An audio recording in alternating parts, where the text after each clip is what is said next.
scientists out here in California say there's 75% chance that it'll be completely gone in the summer months in 5 years.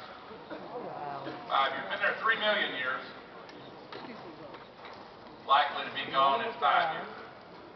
That means more heat is absorbed in that big area of the Arctic Ocean, and it thaws out that frozen ground in Siberia, northern Canada, and Alaska, northern Alaska, where frozen carbon and methane, another greenhouse pollution, makes the problem worse unless we get this under control pretty quickly. That puts pressure on the big ice mass in Greenland and Antarctica. That raises the sea level issue, makes the storms stronger. You put more energy into the atmosphere, it gets more energetic. Nothing complicated about that. Here's a new finding that they came up with. For every 1 degree increase in temperature, 10% increase in lightning strikes. What's been going on out here in California? Hotter temperatures, drier conditions, drier soils, drier trees, dead trees because the beetles aren't held back by the frost in the cold winter, and more lightning. That's a bad combination. And right today, this morning, near Yosemite, fires raging out of control. Last week, in Northern California, a few months ago, 500,000 people evacuated from their homes in Southern California. A month ago, all-time record flooding in the Midwest, and the scientists say you can't attribute one unusual event to global warming, but you can say, if you get a bunch of them, this is predicted, it's the trend that they predicted, and we better get ready for more of that. When you got a 500-year flood, and then 2 years later you got another 500-year flood, it's time to look at the flood tables, because the calculations are changing with global warming.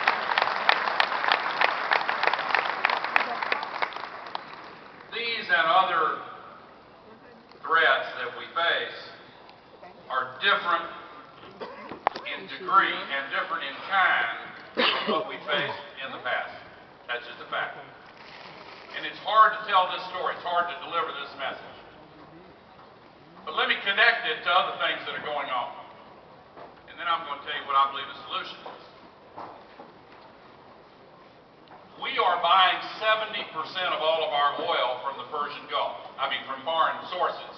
And the biggest reserves are in the Persian Gulf. It is a unified world market. So the Persian Gulf is the center of that foreign oil market. We get a lot from Venezuela. That crazy guy down there. And so, since 70% of our oil comes from foreign sources, if it were to be cut off, that's a national security threat. And you don't think that part of the calculation on invading Iraq was influenced by the desire of the current administration to have military bases in the Persian Gulf to guarantee continued access to the biggest oil reserves in the world because we're so dependent on that foreign oil? You don't think that was part of the calculation? Your thinking process is different from mine. And going forward, they're predicting this demand for oil is going to continue to go up worldwide because China's bidding up the price of every drop of oil and every lump of coal. And so is India, so are these other countries. So how are we going to become less dependent on foreign oil? Secondly, when we borrow money from China to buy oil from the Persian Gulf to burn it in ways that destroy the planet, every bit of that has to change. We need a new pattern. We need a new approach. When we borrow all that money,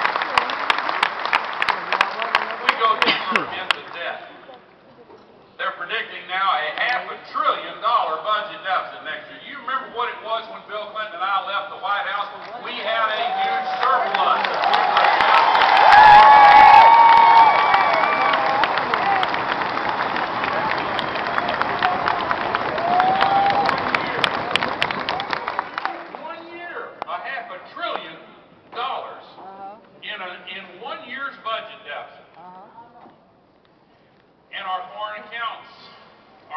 growing deficit. Our trade deficit is growing larger. And what is the biggest single category of all this debt?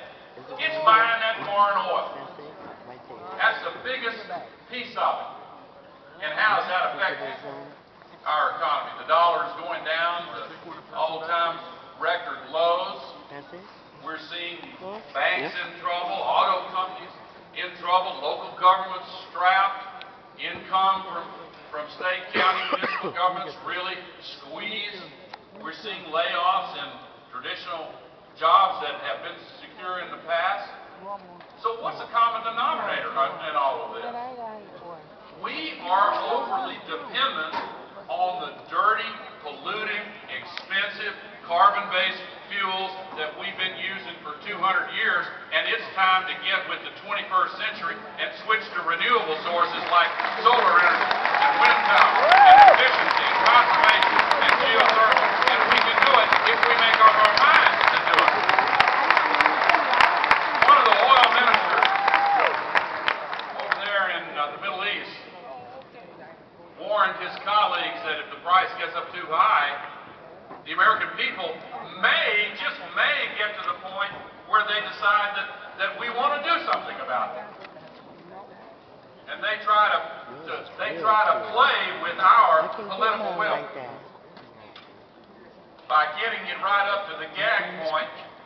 And then when they see some signs of us stirring to take control of our own destiny again and to chart a new course of more independence and building the jobs of the future, when they see us stirring and they see enough activity, then they do whatever they can to try to get the price back down a little bit. And this oil minister warned his colleagues. He said, remember, oil is an old fuel. He said, remember, the Stone Age didn't end because of a shortage of stone. The oil age won't come to an end just because of a shortage of oil. If it gets expensive enough, the leaders in the world economy, including us, will shift over to renewable sources. You know, Scientific American reported a couple months ago, confirmed these calculations. Enough sunlight falls on the surface of this planet in 40 minutes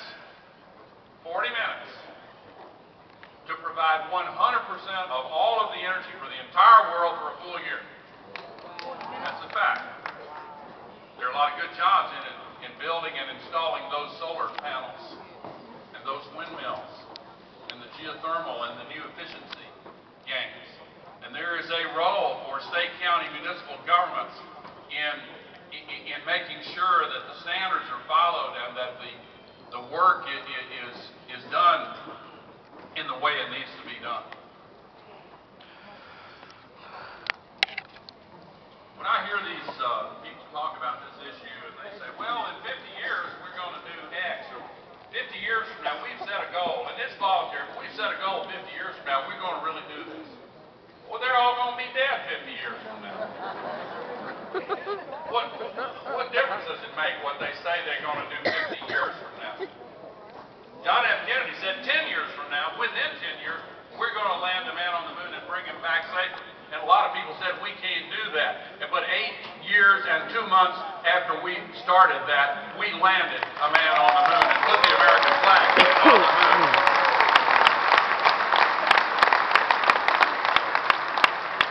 I believe we ought to set a goal in this nation to get 100% of our electricity from renewable sources like solar and wind and carbon-free sources within 10 years.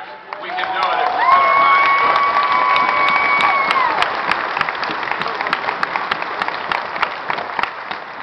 Now, final thing I want to talk about is the challenge that we face.